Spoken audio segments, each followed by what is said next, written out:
North Yorkshire, England, April 2017.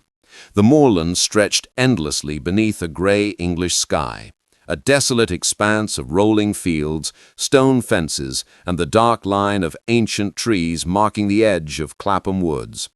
Among the travellers who arrived that spring were two young women from the United States, Leonie Hartman, 23, and Mara Weiss, 22. They had just graduated from a university in Seattle and were backpacking across Europe, free for the first time in years, eager to chase something undefined, experience, meaning, maybe a little danger. They carried journals, cameras, and a shared goal, to find the kind of places where the map turned green and roads disappeared.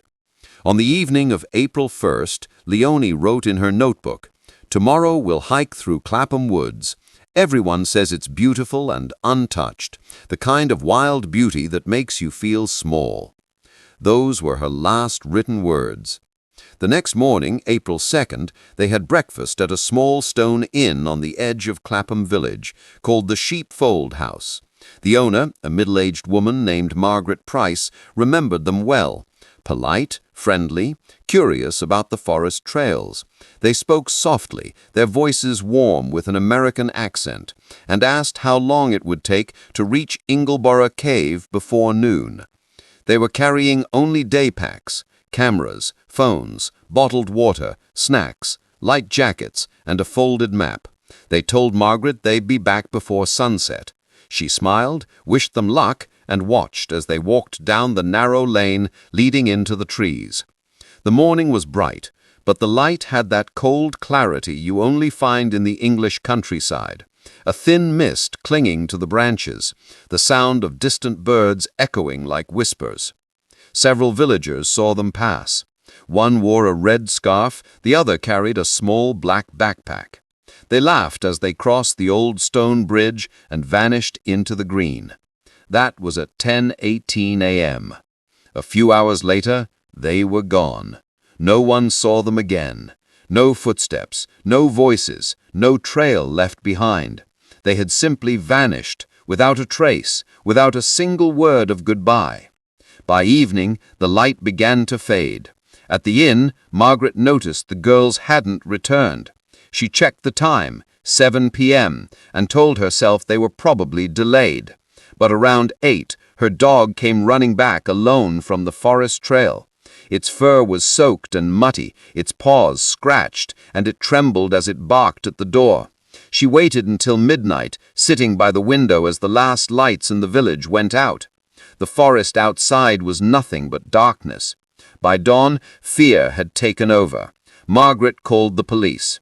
The North Yorkshire police arrived later that morning. They began their search from the trailhead and marked a perimeter that stretched deep into the forest up toward the limestone ridge of Ingleborough. Within hours, the search grew larger. Rescue dogs, local volunteers, and a helicopter scanning the moors with heat sensors. But there was nothing. No footprints, no dropped belongings, not even a scrap of clothing. It was as if the forest had swallowed them whole. Detective David Rowan, who led the search, later said, "It was like they stepped into the woods and simply dissolved. We found no signs of distress, no signs of struggle, just two missing shadows swallowed by the trees." By the second day, national news outlets had picked up the story. Headlines read, "Two American tourists vanish in North Yorkshire woods." Their families flew in from Seattle, carrying printed photographs and desperate hope. They offered a $25,000 reward for any information leading to their daughters. For 2 weeks, teams combed every ravine, stream, and cave in the region. Search dogs traced scents that vanished halfway through the woods, like a trail wiped clean. Rain fell constantly, the fog thickened. Each day felt heavier than the last. Reporters camped near the inn, hoping for a breakthrough, but none came. The official search was eventually scaled back. Only the families stayed behind, refusing to give up. They rented a small cottage near the police station and walked the forest trails every day.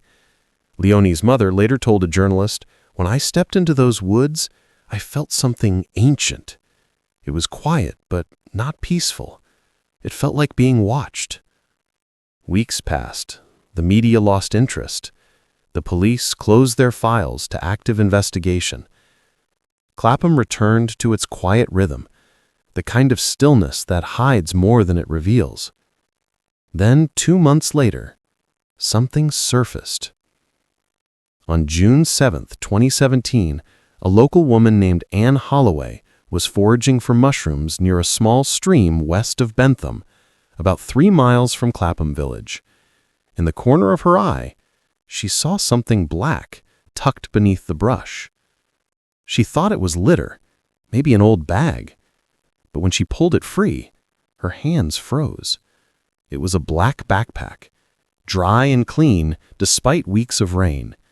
Inside were clothes, sunglasses, a water bottle, and 2 passports, American, issued to Leonie Hartman and Mara Weiss. She called the police immediately. Within an hour, investigators swarmed the area. They sealed the scene, cataloged every item, and handled the backpack with gloves. It looked almost untouched, as if someone had set it down carefully and walked away. But what the forensic team found inside would change everything they thought they knew about the case. When detectives opened the black backpack found by the stream, they expected a simple lead, maybe a map, a phone, a clue about where the girls had gone next. But what they found only deepened the mystery.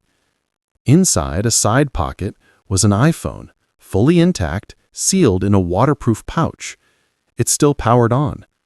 The wallpaper was a photo of Leonie and Mara, smiling at the camera, the forest behind them blurred in soft green light. The phone showed no signs of damage, no cracks, no moisture. The battery was at 32%. When the technicians at the digital forensics lab extracted the data, they discovered something chilling. The phone had last been unlocked on April 2nd at 12:47 p.m., roughly 2 hours after the women were last seen entering the woods.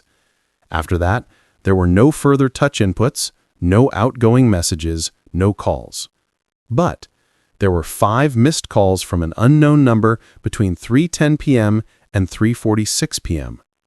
All 5 were tagged as no caller ID. None had voicemail. And then, at 3:52, the phone switched to airplane mode. It stayed that way until the battery died, 3 days later. Forensic analysis showed that the phone's last GPS signal came from deep inside the forest, near a narrow ridge where the trees grew thick and tangled. It was an area not covered during the original search, the terrain too steep, too unstable after rain. The coordinates were logged, and by dusk, officers and a search team were dispatched there. They found nothing.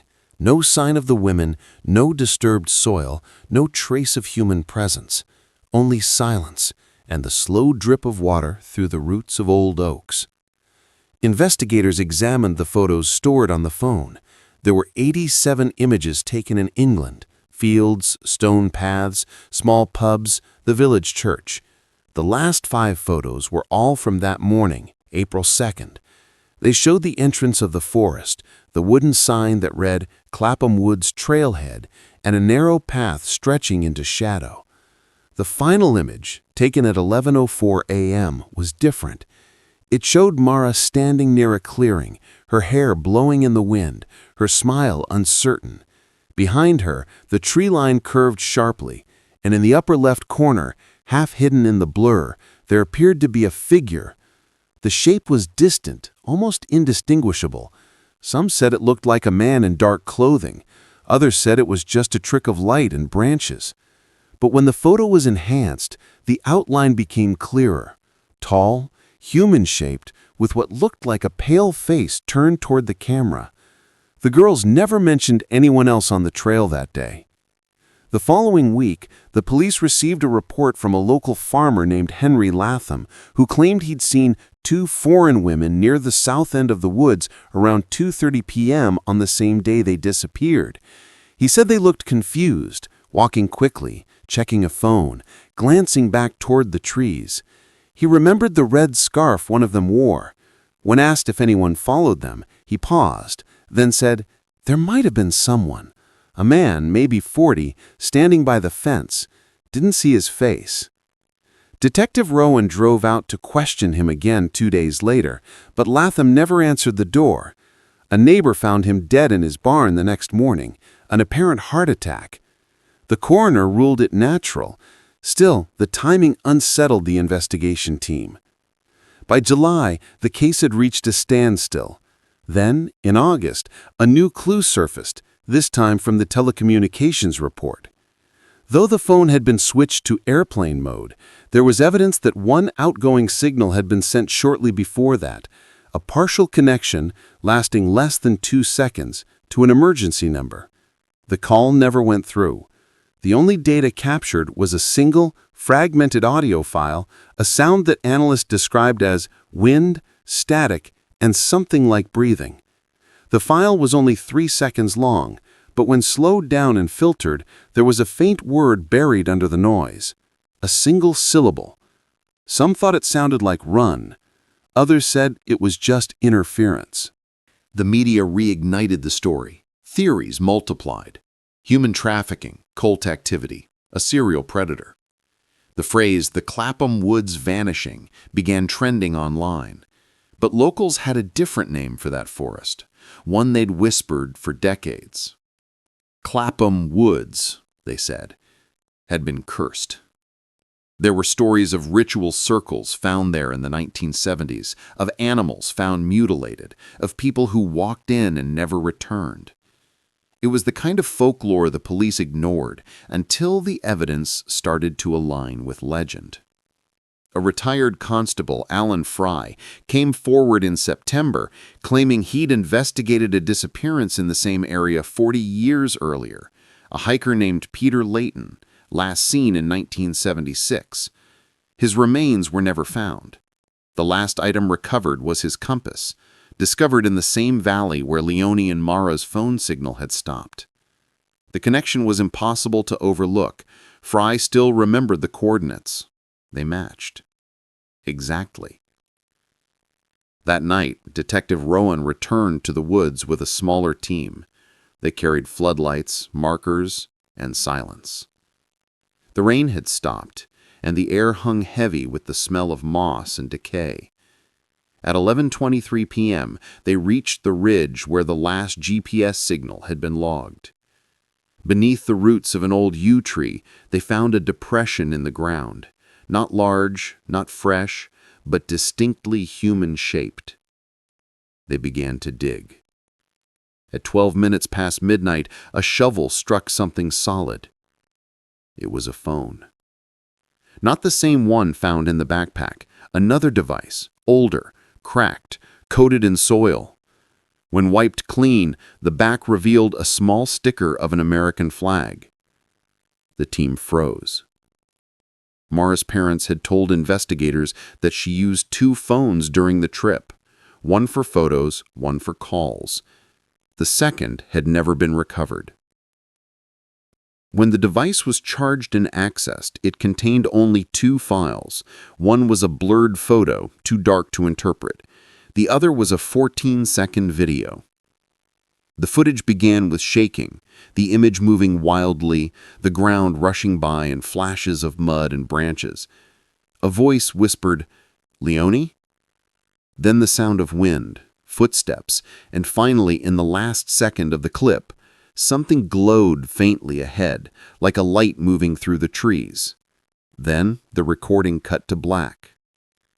The metadata showed the video was taken on April 2, 2017, 3:51 p.m., 1 minute before the phone switched to airplane mode. When investigators reviewed the 14-second video found in the woods, they hoped for clarity. Instead, they found only more questions. The footage was too dark, the motion too chaotic. But one detail stood out: the faint white light seen at the end. When enhanced, it wasn't a flashlight. It pulsed in an irregular rhythm like something flickering through mist. The analysts couldn't explain it. Detective Rowan replayed that video more than 30 times. He said the sound of the wind at the end didn't sound right, that there was a low hum underneath, a frequency that made the air feel heavy. He didn't say that in his official report, but he told it later, quietly, to a journalist. After the discovery of Mara's phone, the investigation returned to the forest. This time, they brought ground-penetrating radar and cadaver dogs. The area around the yew tree was cordoned off and scanned. The radar returned multiple anomalies, shallow cavities, each less than 3 feet deep. Some were animal burrows. 2 were not. Inside the first, they found fragments of fabric, dark nylon, consistent with the type of jacket Leone had been wearing. The second cavity was empty, but the soil inside had traces of human keratin and calcium, microscopic, old, but undeniably human. The samples were sent for testing. Days passed, then weeks. The results came back inconclusive. The trace elements were too degraded to confirm identity.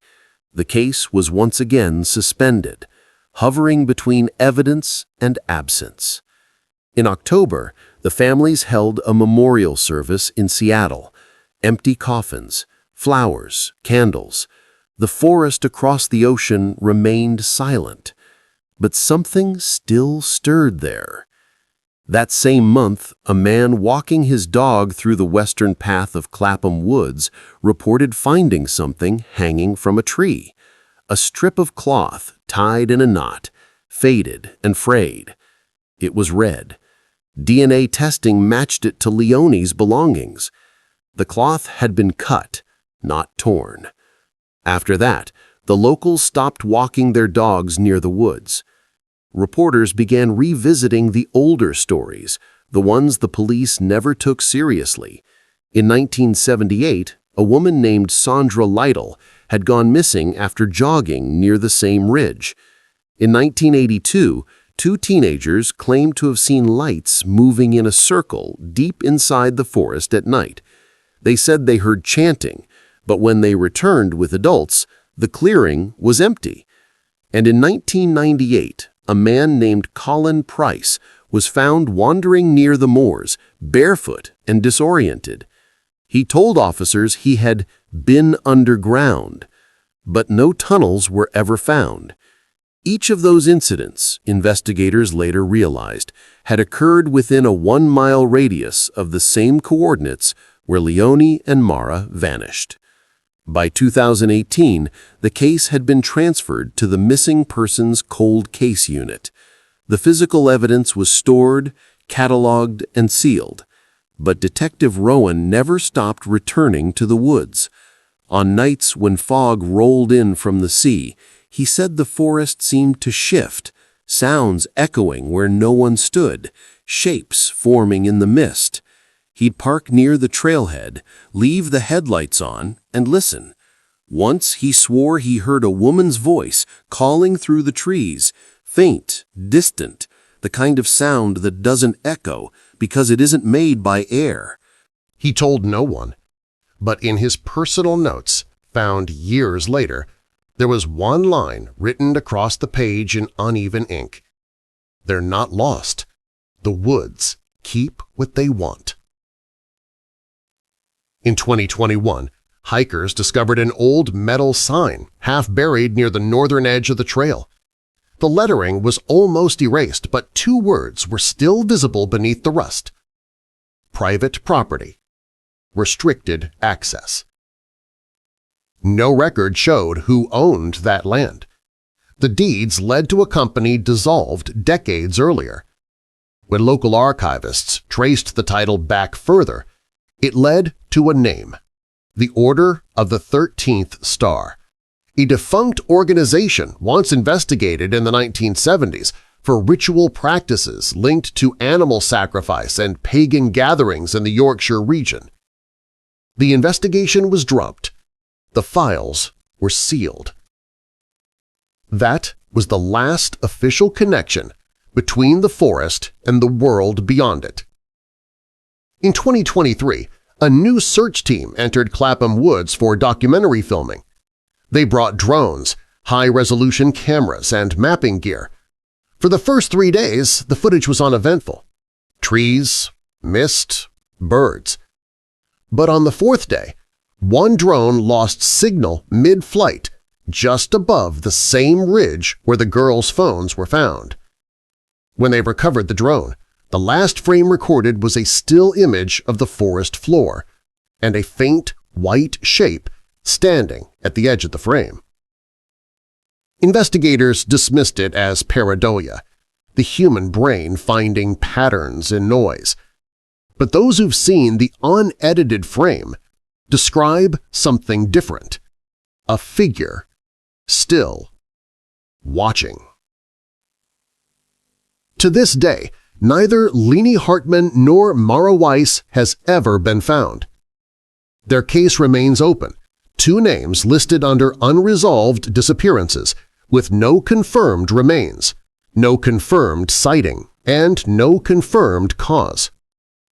Every few months, hikers still report hearing voices near the trail at dusk. Some describe laughter. Others say they've seen flickering lights like lanterns moving through fog. The police stopped responding to those calls years ago. But if you stand there, at the edge of the old path just before the trees close in, when the wind is low and the world is quiet, you might hear it too. A breath, a whisper, a name carried through the woods that never forget. Because in Clapham Woods, silence isn't empty. It's listening. Thanks for watching. I hope to see you again in the upcoming videos. Please subscribe to the channel and follow the exciting videos coming soon.